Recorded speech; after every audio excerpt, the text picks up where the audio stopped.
Good morning. Today is 6th of March 2017 and we are going to discuss the articles of The Hindu. सबसे पहले नजर डालते हैं कौन कौन से आर्टिकल्स आज हम डिस्कस करने जा रहे हैं। पहला जो आर्टिकल है ये वेस्टर्न घाट से रिलेटेड है। सेंट्रल गवर्नमेंट ने एक डिसीजन लिया है वेस्टर्न घाट्स के कंजर्वेशन से रिलेटेड, उसे हम डिस्कस करेंगे। नीचे का जो आर्टिकल है वो श्रीलंका से रिलेटेड है। United Nations human rights council ने श्रीलंका को चिताया है कि जो आपने प्रोमिस किए थे कि पास्ट में जो आपके ह्यूमन राइट्स का वायलेशन हुआ था वहां पर उस पर आप अच्छे से जांच करोगे और एक प्रकार से जस्टिस प्रोवाइड करोगे तमिल माइनॉरिटी जो श्रीलंका के अंदर पे है, लेकिन श्रीलंका उस पर कार्रवाई नहीं कर रही है, तो उससे रिलेटेड ये आर्टिकल है। बीच का जो आर्टिकल है वो एनके सिंह द्वारा लिखा गया है। एनके सिंह आपको याद होगा एफआरबीएम की एक कमेटी गठित की गई थी एफआरबीएम एक्ट में चेंजेस लाने के लिए। तो अब ये जो एनके सिंह है वो ओवरऑल इकोनॉमी का एक प्रकार से एनालिसिस कर रहे हैं, तो अच्छा ये आर्टिकल है, इसे हम डिस्कस करेंगे। नीचे जो आर्टिकल है आईएनएस विराट अभी डीकमीशन होने जा रहा है आज यानी 6 मार्च को, तो बस थोड़ा सा हमें पता होना चाहिए कि आईएनएस विराट है क्या और इसके बाद में जो आया था आईएनएस विक्रमादित्य वो क्या है। तो बस हम थोड़ा सा डेटा इसके बारे में डिस्कस करेंगे।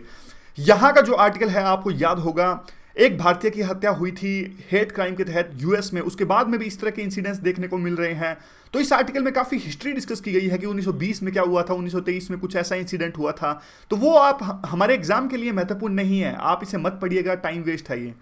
यहाँ का भी आर्टिकल द हिंदू का एडिटर कौन सी न्यूज़ को कितनी प्रायोरिटी दी गई उससे रिलेटेड है, इंपॉर्टेंट नहीं है।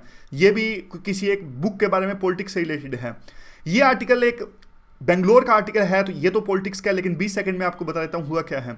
बेंगलोर में एक स्टील फ्लाईओवर बनाने जा रहे थे कांग्रेस की जो गवर्नमेंट थी, तो वहाँ पे पहले ये 1000 करोड़ के आसपास का बजट था, लेकिन अब काफ़ी 6 साल हो गए। 2010 में जब इसका प्रपोजल किया गया था तब 1000 करोड़ था, लेकिन अब दोबारा से जब ये पास हुआ है इसकी कॉस्ट बढ़ के 1710 करोड़ हो गई है, मतलब इतने में बनेगा। तो भ्रष्टाचार के आरोप इन पर लगे और ये इशू काफ़ी हाईलाइट हो गया, क्योंकि एक जो वहाँ के अपोजिशन के लीडर हैं उन्होंने एक डायरी पेश करी कि किस प्रकार से करप्शन हुआ है। तो इंपॉर्टेंट नहीं है, बस आपको थोड़ा सा पता होना चाहिए कि बेंगलोर में स्टील फ्लाईओवर पे करप्शन हुआ है। अब देखिए स्टार्ट करते हैं। सबसे पहले हम वेस्टर्न घाट से।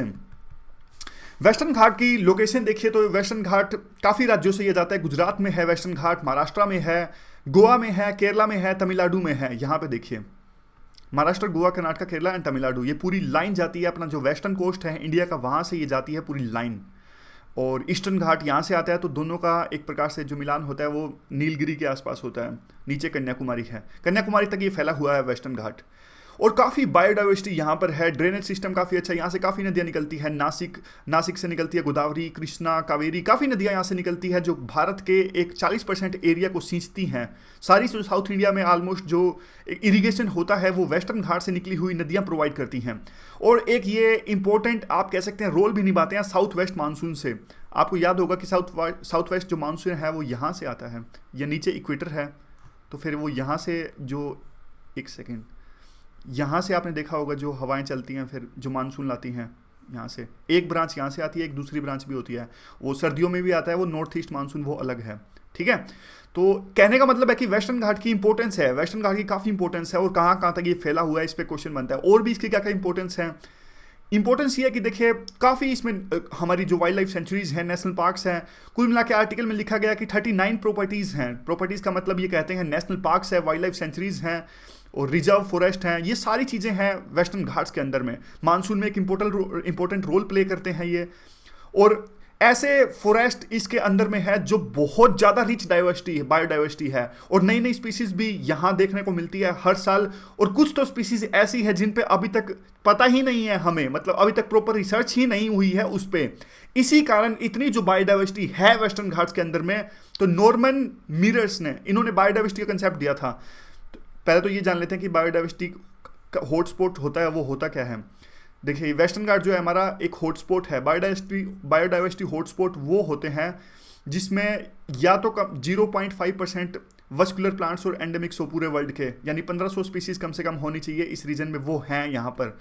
दूसरी ये जो साइट्स हैं कम से कम ऐसा होना चाहिए कि 60% जो वर्ल्ड के प्लांट्स, बर्ड्स, मैमल्स, रेप्टाइल्स या एम्फीबियन स्पीसीज हैं ये कैरी करते हो। ये दोनों जो कंडीशंस हैं उसको फॉलो करती हैं। और एक जो ये हमने नहीं बोला कि 70% क्राइटेरिया नहीं है, ये तो सिर्फ फैक्ट है कि 60% वर्ल्ड के प्लांट्स, बर्ड्स, एनिमल्स, रेप्टाइल्स वो करते हैं। कंडीशन दो ही हैं, पहली कंडीशन, दूसरी कंडीशन। दूसरी कंडीशन ये है कि 70% कम से कम जो इसकी स्पीसीज हैं वो लॉस्ट हो गई हो, तो देखिए काफ़ी गंभीर मुद्दा है एक प्रकार से। इसीलिए इसको बायोडाइवर्सिटी हॉटस्पॉट का दर्जा दिया गया कि 70% जो इसके ओरिजिनली थे स्पीसीज उतनी तो लॉस हो चुका है उनका, यानी अब वो नहीं पाई जाती वहाँ पर। तो ये दो क्राइटेरिया हैं जिसके बेसिस पे ये बायोडाइवर्सिटी हॉटस्पॉट होता है। हमारे देश में कितने बायोडाइवर्सिटी हॉटस्पॉट्स हैं? देखिए इस पे बात में ना हमेशा डाउट रहता है कितने हमारे देश में बायोडाइवर्सिटी हॉटस्पॉट्स हैं। कुछ गवर्नमेंट की साइट्स बताती हैं 4, कुछ 2 भी कहती हैं। वो इस बेस पे कहती हैं क्योंकि देखिए 2 तो मेन रूप से ये हैं, एक हिमालयाज और दूसरा वेस्टर्न घाट्स। यहाँ पे देखिए एक हिमालयाज और वेस्टर्न घाट्स, ये 2 तो हमारे पूर्ण रूप से हमारे देश के अंदर में आते हैं। फिर कुछ ऐसे हैं चीज़ें, जैसे अब हमारे देश का नॉर्थ ईस्ट का जो कुछ पार्ट है वो इंडो बर्मा बायोडाइवर्सिटी हॉटस्पॉट के अंदर में आता है, और जो अंडमान निकोबार है वो अलग से एक दूसरे बायोडाइवर्सिटी हॉटस्पॉट के अंदर में आता है जिसका नाम है सुंडालैंड। ठीक है, तो 4 बायोडाइवर्सिटी हॉटस्पॉट्स हैं और आप इसे कंफर्म कर लीजिएगा। मतलब अलग अलग साइट्स पे अलग अलग दिखाते हैं। कुछ लोग कहते हैं कि एक हटा दिया है, नहीं हटाया, तो या तो मैं कंफर्म करके आप बता दूंगा, आप अपने सिरे से भी इसको कंफर्म कर लीजिएगा। अभी मैं सर्च मार रहा था तो टाइम कम था, इसलिए ये बताना पड़ा आपको। कंफर्म करके मैं आपको बता दूंगा। अब देखिए काफ़ी इसमें बायोडाइवर्सिटी की बात करें तो ये सारे फैक्ट्स तो याद रखने की जरूरत नहीं है कि कितनी मैमल स्पीसीज पाई जाती हैं, लेकिन अगर देखिए साफ साफ मोटे तौर पर बोले तो हमारे देश की जितनी बायोडाइवर्सिटी है 25% यही मिलता है वेस्टर्न घाट्स के अंदर में। तो अब देखिए इतनी बायोडाइवर्सिटी है, इतना इंपॉर्टेंस है इसकी, तो इसीलिए एक प्रकार से अब जब पता लगा था कि इतना ज़्यादा लॉस हो चुका है ऑलरेडी, तो वेस्टर्न घाट्स को बचाने की बात आई, इसको प्रोटेक्ट करने की बात आई। अब जब इसके प्रोटेक्शन की बात आई, जब पता लगा कि इतना ज़्यादा लॉस हो चुका है, तो सबसे पहले शुरुआत होती है गदगिल कमेटी से। गदगिल कमेटी सबसे पहले आई, टाइमलाइन हम डिस्कस कर रहे हैं पूरे इशू की। तो गदगिल कमेटी सबसे पहले आई वेस्टर्न घाट्स को बचाने के लिए। तो क्या कहा गदगिल कमेटी ने?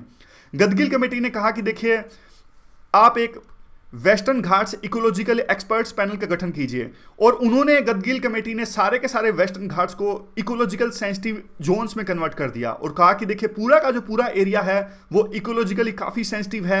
यहाँ पे हर तरह की डेवलपमेंट जो एक्टिविटी है वो बैन होनी चाहिए, जो चाहे वो माइनिंग हो या फिर थर्मल पावर प्लांट हो, कुछ भी हो, कुछ भी नहीं हो यहाँ पे, क्योंकि पूरा जो एरिया है वो इकोलॉजिकल सेंसिटिव है, हमारी डाइवर्सिटी के लिए बहुत इंपॉर्टेंट है ये।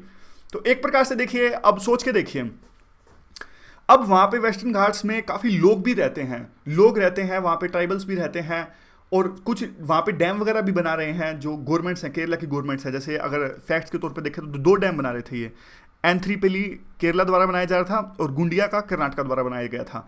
अब जैसे ही गदगिल कमेटी ने कहा कि सारी प्रकार की डेवलपमेंट एक्टिविटीज़ बंद कर दीजिए, तो आपको लगता है कि सरकार इसे मानेगी, वहाँ के लोग इसे मानेंगे? ऐसा ही हुआ। तो ये कमेटी एक प्रकार से एक्सट्रीम मानी गई, और वहाँ की स्टेट गवर्नमेंट्स ने, केरला की गवर्नमेंट ने, महाराष्ट्र की गवर्नमेंट ने, सबने इसका विरोध करना स्टार्ट कर दिया और कहा कि देखिए ऐसे तो लोगों को वहाँ से निकालना पड़ेगा, लोग रह नहीं पाएंगे, डेवलपमेंट रुक जाएगी, तो कैसे आप पूरे के पूरे वेस्टर्न घाट्स को एक प्रकार से इकोलॉजिकल सेंसिटिव जोन घोषित कर सकते हैं। तो सेंट्रल गवर्नमेंट को लगा भी भाई ऐसे तो वोट लेने हैं, मतलब आप इशू तो यही होता है ना, हमारे देश में इशू तो है ही है ना, इन्वायरमेंट को इंपॉर्टेंस क्यों नहीं देते? क्यों?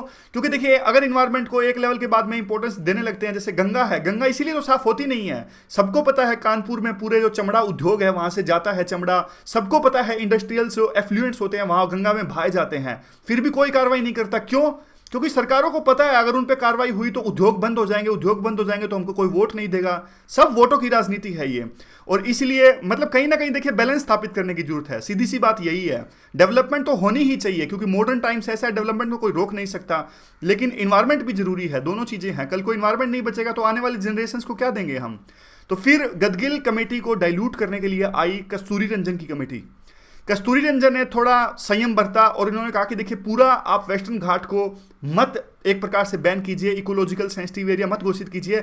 इन्होंने अपने हिसाब से 37% वेस्टर्न घाट्स के एरिया को एक प्रकार से इकोलॉजिकल सेंसिटिव जोन घोषित कर दिया। तो ये एरिया हुआ 60,000 के आसपास। टोटल था कुल मिला के 180 से थोड़ा ज़्यादा था, 2 लाख करोड़ मान लीजिए। तो उसमें से इन्होंने 60 लाख करोड़ को कह दिया, 2 लाख से कम ही था, मतलब कुल मिला के देख लीजिए। इन्होंने 60,000 करोड़ को कहा दिया कि ये हमारा इकोलॉजिकल सेंसिटिव जोन्स है। इन्होंने थोड़ा और भी संयम बरता कई चीज़ों में। इन्होंने कहा कि देखिए आप थर्मल पावर प्लांट कोई नहीं बना सकते वेस्टर्न घाट में, लेकिन हाइड्रो पावर प्रोजेक्ट बना लीजिए, लेकिन पूरी स्टडी के बाद में क्या ये वेस्टर्न घाट्स को नुकसान तो नहीं पहुंचा रहे हैं।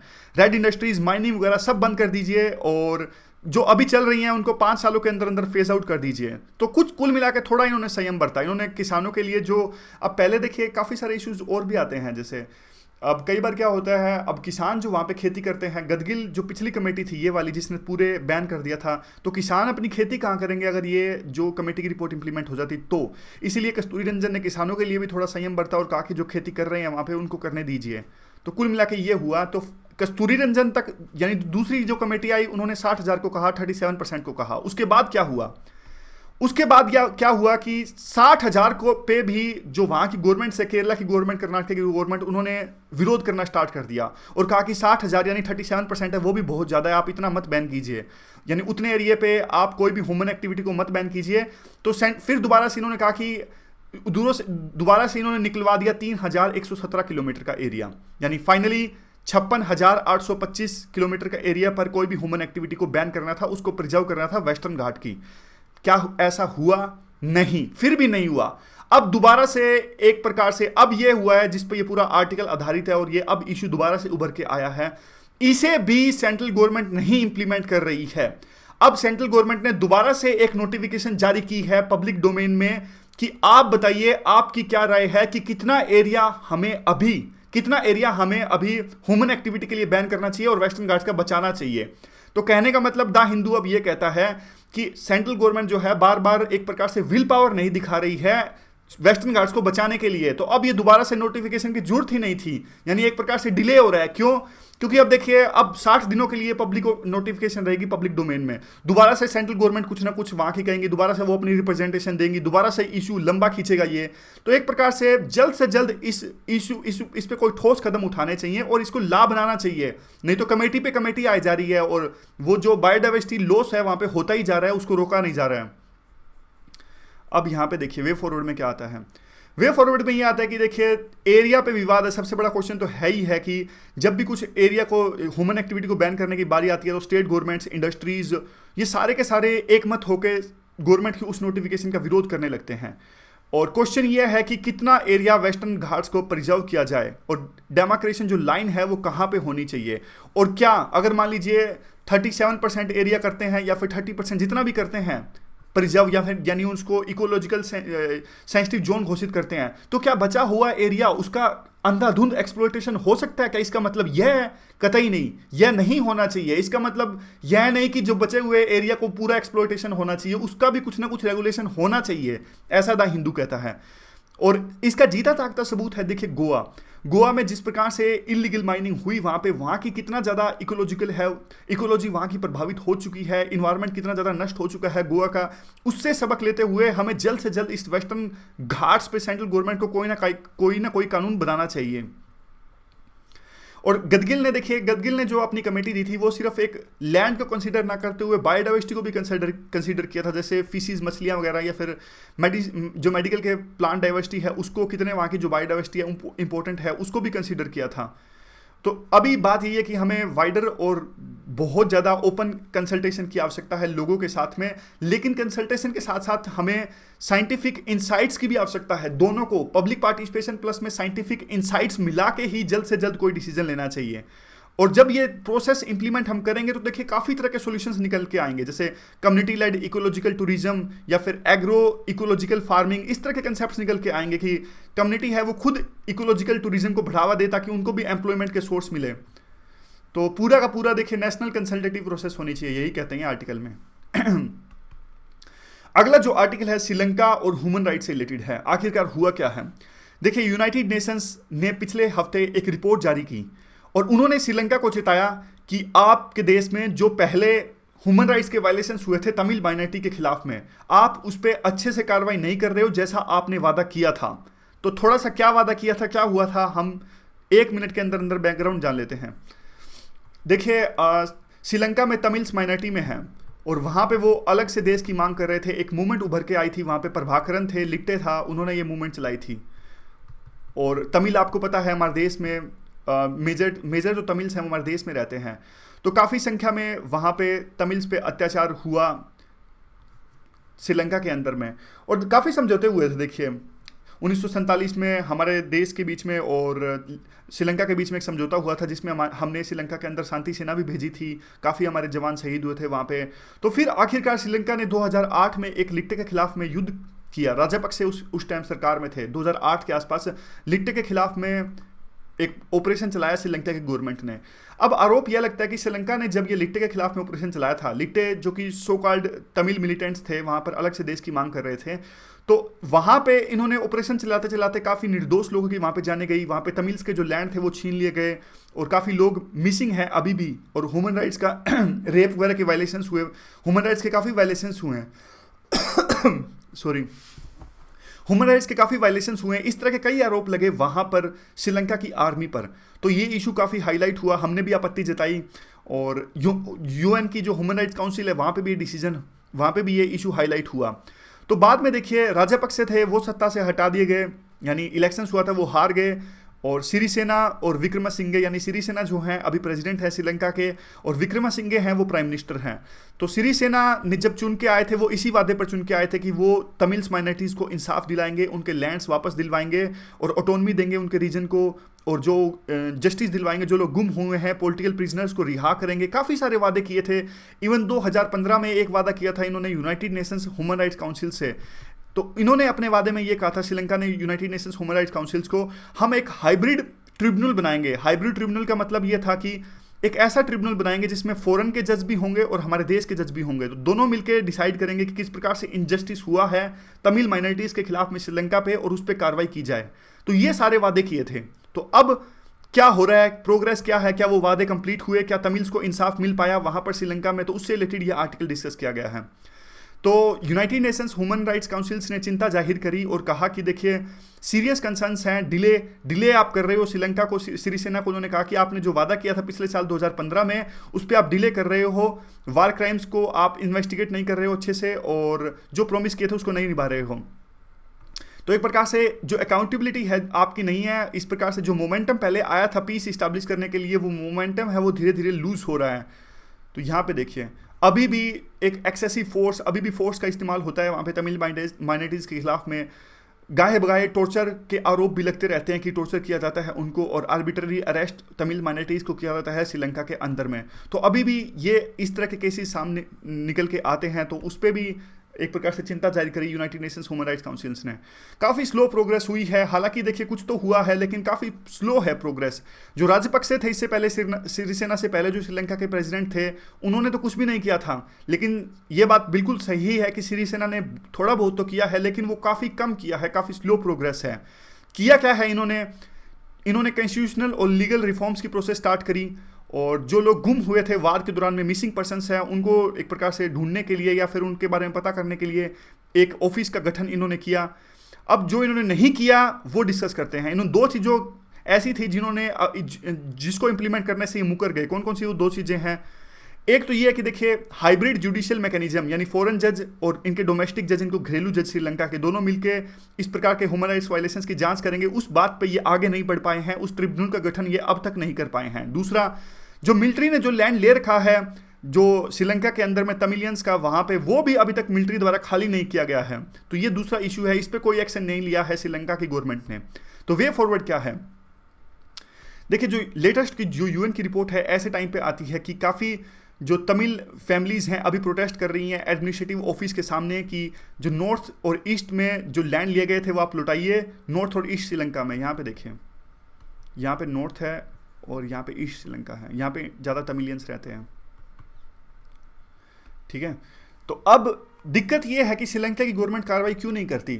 देखिए वहाँ पे जो सिनाला जो वहाँ की मेजर कम्युनिटी है श्रीलंका की, वो इस बात पे विरोध करती है काफ़ी ज़्यादा, और वहाँ पे भी फैक्शंस बने हुए हैं। अगर कुछ ज़्यादा सिरिसेना तमिल माइनॉरिटीज़ के लिए वहाँ पे कुछ करने लगती है तो सिन्हाला जो मेजर कम्युनिटी है वो विरोध करने लगती है। राजपक्षे जो अभी फिलहाल विपक्ष में है वो भी अब दोबारा से अपने आप को रिवाइव करने की कोशिश कर रहे हैं। तो बात यही निकलती है, चलो ये बात तो है, लेकिन अभी फिर भी कंटिन्यूस जो अत्याचार हैं जैसे एक्सेसिव फोर्स का यूज होना, आर्बिट्ररी अरेस्ट होना, इस पर तो कम से कम कार्रवाई करनी चाहिए। अगर इस पर सरकार कार्रवाई नहीं कर रही है तो कम से कम या तो सरकार इनकैपेबल है, सरकार सक्षम ही नहीं है, या फिर सरकार करना नहीं चाहती, विलिंगनेस नहीं है। तो ये दोनों में से एक ही चीज़ हो सकती है। तो कहना ये यही चाहते हैं कि जो सिरिसेना और विक्रमसिंघे गवर्नमेंट है, इनको एक प्रकार से इस मूवमेंट पर कार्रवाई करना स्टार्ट करना चाहिए। और जो कोर इश्यूज हैं जो रिकॉन्सिलिएशन के लिए काफ़ी इंपॉर्टेंट है श्रीलंका में तमिल्स के बीच में और सरकार और जो सिन्हाला कम्युनिटीज है उनके बीच में, उन कोर इश्यूज को एड्रेस करने की कोशिश करनी चाहिए, ऐसा अब ये आर्टिकल में कहते हैं।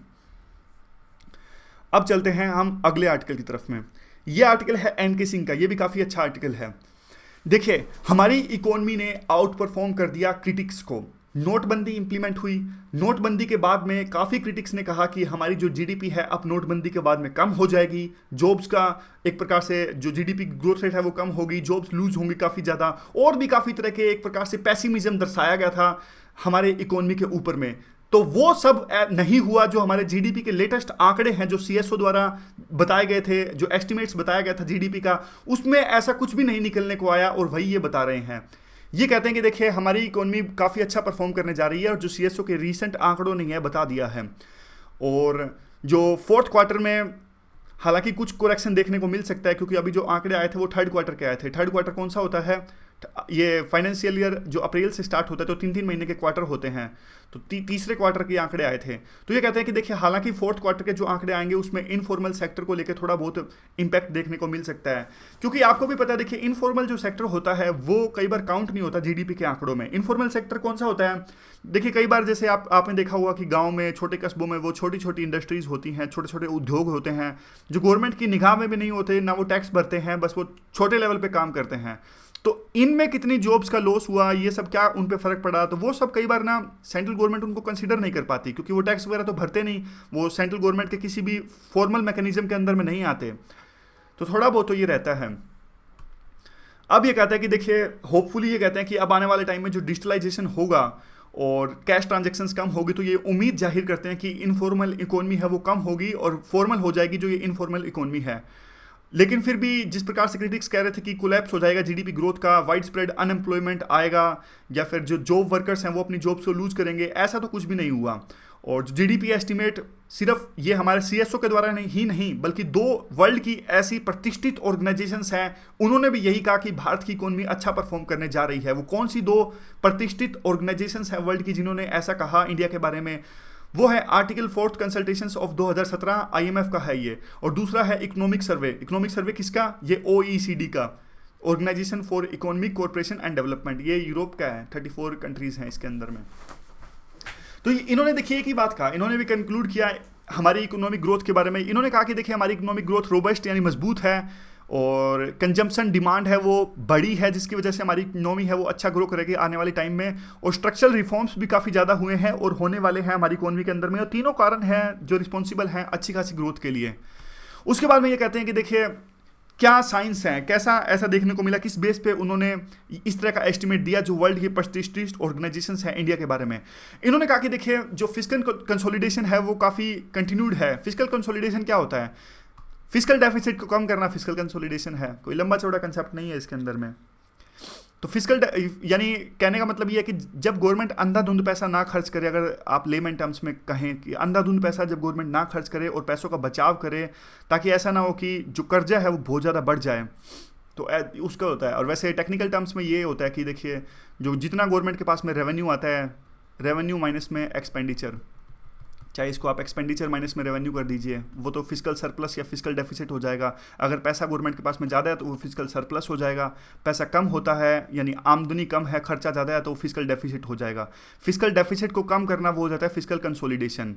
बस इसमें एक बात ये याद रखना, अगर प्री में क्वेश्चन आए तो कैपिटल बोरोइंग शामिल नहीं करते फिस्कल डेफिसिट के अंदर में, यानी हम जो कर्ज लेते हैं वो शामिल नहीं करते फिस्कल डेफिसिट के अंदर में। प्रील के लिए इंपॉर्टेंट है ये, बस और कुछ नहीं। फिर और भी दूसरे जो पैरामीटर्स है उस पर देख लीजिए कि करंट अकाउंट डेफिसिट है वो भी ज़्यादा नहीं है हमारा, जो महंगाई है वो भी ठीक ठाक दायरे में है, बैलेंस्ड है, बहुत ज़्यादा नहीं है, और पब्लिक और प्राइवेट कंजम्पशन है वो भी बड़ा है। पब्लिक और प्राइवेट कंजम्पशन का क्या फ़र्क पड़ता है इकोनॉमिक पे, सीधी सी बात है, अगर पब्लिक ज़्यादा खर्चा करेगी, कंज्यूम ज़्यादा करेगी, कंजम्पशन ज़्यादा होगा तो डिमांड बढ़ेगी, खर्चा ज़्यादा होगा तो डिमांड बढ़ेगी तो इंडस्ट्री ज़्यादा इस्टाब्लिश होंगी, इंडस्ट्री ज़्यादा इस्टाब्लिश होंगी तो ग्रोथ रेट बढ़ेगी, सीधा सा कंसेप्ट है। उसके बाद में कहते हैं कि थोड़े बहुत और रिस्क हैं। और क्या रिस्क हैं, ये तो अच्छी चीज़ें हैं कि गवर्नमेंट ने ये चारों चीज़ें शो करी हैं, इसी वजह से एस्टिमेट अच्छा आया है। थोड़े बहुत जो और कारण हैं, जैसे कि कमोडिटी के जो प्राइस हैं एक प्रकार से वो बढ़ सकते हैं ऑयल की वजह से, क्योंकि मिडिल ईस्ट में अब ऑयल के दाम फिर से बढ़ने लगे हैं। और दूसरा स्लो डाउन है जो जिससे रेमिटेंसीज जो है मिडिल ईस्ट से रेमिटेंसीज हमारे देश के अंदर में आती हैं वो भी कम हो सकते हैं। तीसरा जो चाइनीज़ इकोनॉमी है वो उसके बारे में भी अनप्रिडिक्टेबिलिटी काफ़ी एक प्रकार से किस प्रकार से बिहेव करेगी। लेकिन ये तीनों चीज़ें हैं मोडेस्ट हैं, इतना ज़्यादा इस पर फर्क पड़ने वाला है नहीं इंडियन इकोनॉमी पे। और जो इकोनॉमिक सर्वे का जो एस्टीमेट है कि इस पूरे साल में हमारी जो इकोनॉमी ग्रो करेगी 6.7% से 7.5% की रेंज में ग्रो करेगी और मैक्सिमम 7.5% है। अगर हमारी देश की इकोनॉमी को इस रेट से ग्रो करवाना है तो थोड़े शॉर्ट टर्म चैलेंजेस हैं। कौन कौन से शॉर्ट टर्म चैलेंजेस हैं वो देख लेते हैं। पहला शॉर्ट टर्म वो चैलेंजेस है वो तो ये है, देखिए हमने काफ़ी सारा कर्ज लिया हुआ है पास्ट में और हमारा जो डेट टू जीडीपी रेशियो है वो काफ़ी ज़्यादा है फिलहाल, समझ गए आप। तो यानी हमने जो पुराना कर्ज लिया हुआ है, पुराना उधारी हमारी बकाया है बाकी देशों से हमने या फिर जहाँ से भी हमने लोन लिया है, अब उस लोन को चुकाने के लिए हमें इंटरेस्ट रेट भी काफ़ी ज़्यादा देना पड़ता है। तो डेट टू जीडीपी रेशियो हमारे देश में 70% के आसपास है। तो ये इकोनॉमिक जो इमर्जिंग इकोनॉमीज है उसकी तुलना में काफ़ी ज़्यादा है। इसको कम करने की ये बात कहते हैं कि आप जो तो इंटरेस्ट, जितना उधारी पे आप इंटरेस्ट देते हो काफ़ी ज़्यादा इंटरेस्ट आप देते हो, इसको जल्द से जल्द कम करो, ऐसा ये कहते हैं। ये देखिए ये कहते हैं कि फिर अगर गवर्नमेंट एफआरबीएम एक्ट में एक प्रकार से संयम बरतेगी, ज़्यादा फिस्कल डेफिसिट नहीं होने देगी, तो 2023 तक जो हमारा डेट टू जीडीपी रेशियो है वो 60% हो जाएगा, जो कि काफ़ी सही है, बहुत ज़्यादा नहीं है। अभी फिलहाल 70% है। कहने को लगता है ये 70 और 60 में ज़मीन आसमान का फ़र्क आ जाता है, बहुत ज़्यादा पैसों का फ़र्क पड़ जाता है। यही कहते हैं कि देखिए अगर जो अच्छे से होगा डेट टू जीडीपी रेशियो है तो ट्रैजेक्टरी होगी वो अच्छी होगी और मैक्रो इकोनॉमिक जो स्टेबिलिटी होगी वो अच्छी होगी। यही इन्होंने अपनी एफआरबीएम की कमेटी में भी कहा है, एनके सिंह जिन्होंने ये आर्टिकल लिखा है। फिर दूसरी ये बात करते हैं ट्विन बैलेंस शीट प्रॉब्लम की। ट्विन बैलेंस शीट प्रॉब्लम जो हमने इकोनॉमिक सर्वे के एक लेक्चर में भी डिस्कस किया था, ये दो ट्विन बैलेंस शीट किसको कहते हैं, यानी ट्विन कौन कौन है इसमें, ट्विन जो है जुड़वा है। एक तो बैंकिंग सेक्टर, एक है हमारा फिनेंशियल सेक्टर यानी कंपनीज। बैंकिंग सेक्टर का जो एनपीएस है वो काफ़ी ज़्यादा बढ़ गया है, ये प्रॉब्लम है बैंक्स में। ये एनपीएस काफ़ी ज़्यादा है इसलिए इनके पास में पैसा नहीं है लोन देने के लिए कंपनीज को, ताकि वो नए धंधे स्टार्ट कर सकें। दूसरा जो ट्विन जुड़वा जो है वो हमारा है कंपनीज पे इतना ज़्यादा कर्जा है, जैसे कि विजय माल्या की कंपनी फेल होकर भाग गई, विजय माल्या विदेश में बैठे हैं, तो कंपनीज के पास में भी ये पैसा नहीं है, उन पे भी काफ़ी कर्जा है बैंक्स का, तो ये भी नए जो बिजनेस है वो इस्टेब्लिश नहीं कर सकते। तो दो ये ट्विन बैलेंस शीट की जो प्रॉब्लम होती है ये होती है, जब बैंक के पास में पैसा ना हो, कंपनीज के पास में भी पैसा ना हो, दोनों के पास में पैसा नहीं होगा तो नए बिजनेस कैसे आएंगे। तो ये कहते हैं कि ये गंभीर समस्या है, इसको दूर करने के लिए इकोनॉमिक सर्वे ने एक पैरा यानी public sector asset rehabilitation agency की बात कही थी। बैड बैंक क्या होता है ये? बैड बैंक का मतलब ये है कि जितना बैंक्स के पास में एनपीएस है, यानी जितना उनको पैसा लेना है, जो उनकी एसेट वो परफॉर्म नहीं कर पा रही, वो अपनी इस एसेट को बेच देंगे एक दूसरे बैंक को, जो जिसका नाम होगा बैड बैंक।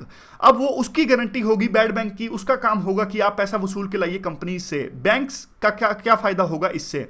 बैंक्स को एक प्रकार से देखिए अब वो कॉन्सेंट्रेट कर सकेंगे अपने कोर बिजनेस पर, उन पे इतने टेंशन नहीं रहेगी। सॉरी, एक सेकेंड पानी पी लेता हूँ।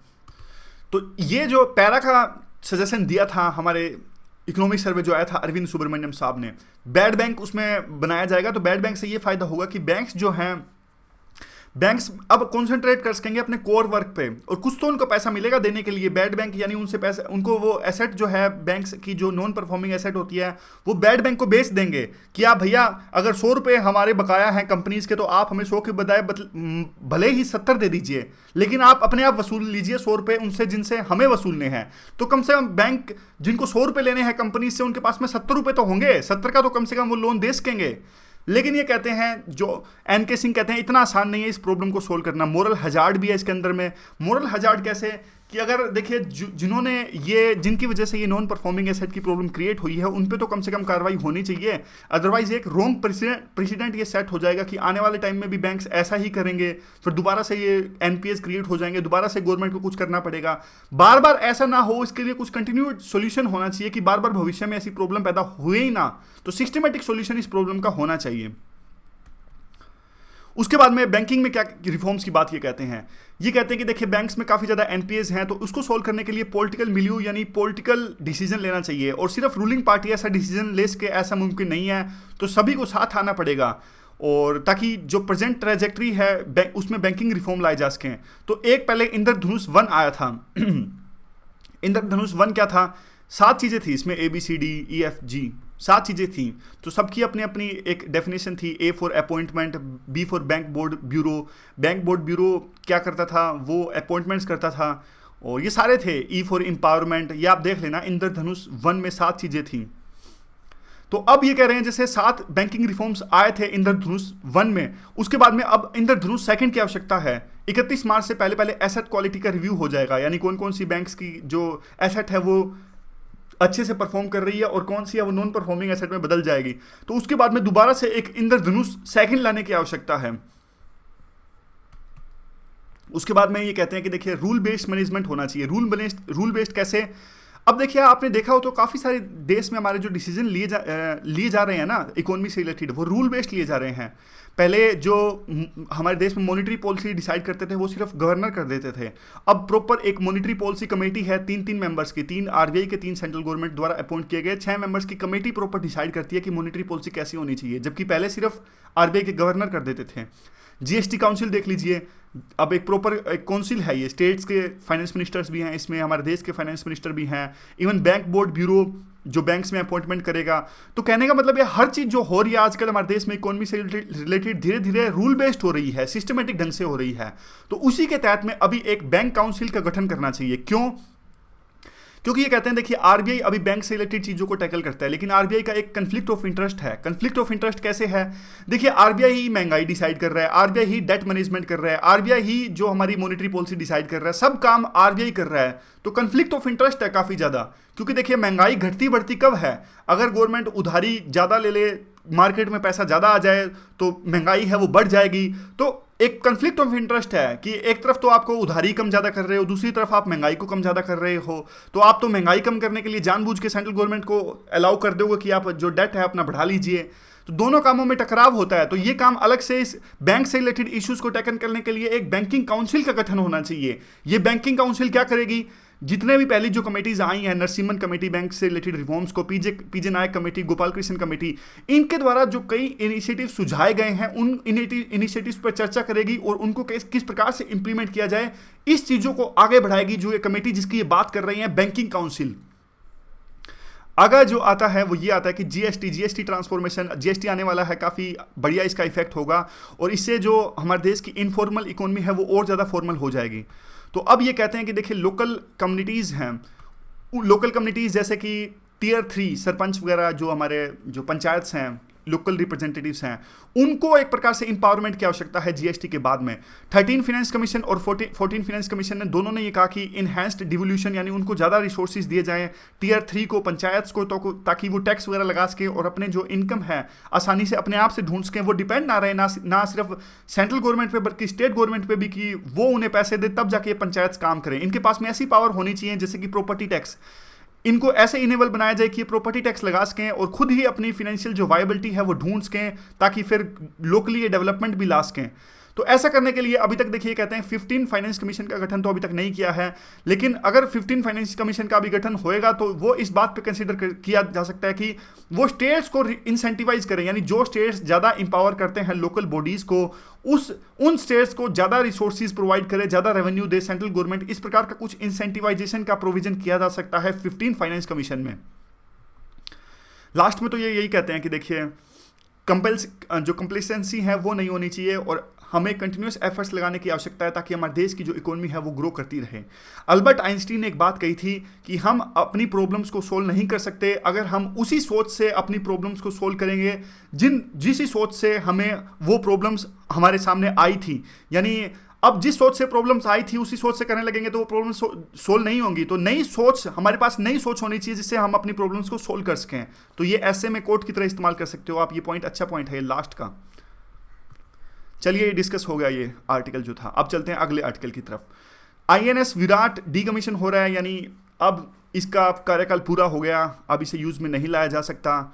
तो एक नेवी ऑफिसर ने आर्टिकल लिखा है, नोस्टाल्जिया उनको हो रहा है, पुरानी यादें उनको आ रही हैं कि जिस प्रकार उन्होंने आईएनएस विराट पे काम किया था। वही कहते हैं कि थोड़ा सा इसके बारे में हम देखें तो आईएनएस विराट एक फ्लैगशिप था हमारे इंडियन नेवी का, और आईएनएस विक्रमादित्य से पहले इसको कमीशन किया गया था, मतलब डीकमीशन। आईएनएस विक्रमादित्य 2013 में आया था। आपको याद होगा आईएनएस विक्रमादित्य हमने रशिया से खरीदा था, थोड़ा सा वो भी देखेंगे। तो इस आईएनएस विराट को हमने ब्रिटिश से खरीदा था और ब्रिटिश द्वारा बनाया गया लास्ट शिप था जो इंडियन नेवी के अंदर में काम कर रहा था, और 1959 में ये ब्रिटिश द्वारा बनाया गया था और हमने खरीदा था ये ब्रिटिशर से 1987 के अंदर में। तो ये सब इंपॉर्टेंट नहीं है, बस थोड़ा सा ये याद रखिएगा आईएनएस विराट था क्या, और कुछ नहीं है। जो फैक्चुअल रिपोर्ट्स है, किससे खरीदा, क्या है क्या नहीं है, इंपॉर्टेंट नहीं है ये। उसके बाद में ये दोबारा से ये है, देखिए आईएनएस विराट जो है अब आता है ये INS विक्रमादित्य। ये INS विराट के बाद में आया। ये हमने रशिया से खरीदा था, और रशिया में, जब रशिया की नेवी में ये था, इसका नाम था गोर्बाचेव के नाम से था। 2013 में हमने ये रशिया से खरीदा। प्रधानमंत्री मोदी ने इसको हमारे इंडियन नेवी के अंदर में इंडक्ट किया था। अब कितनी कॉस्ट से खरीदा, क्या है क्या नहीं है, ये सब इंपॉर्टेंट नहीं है। अब चलते हैं हम अगले आर्टिकल की तरफ, जो है इकोनॉमिक्स टाइम्स का।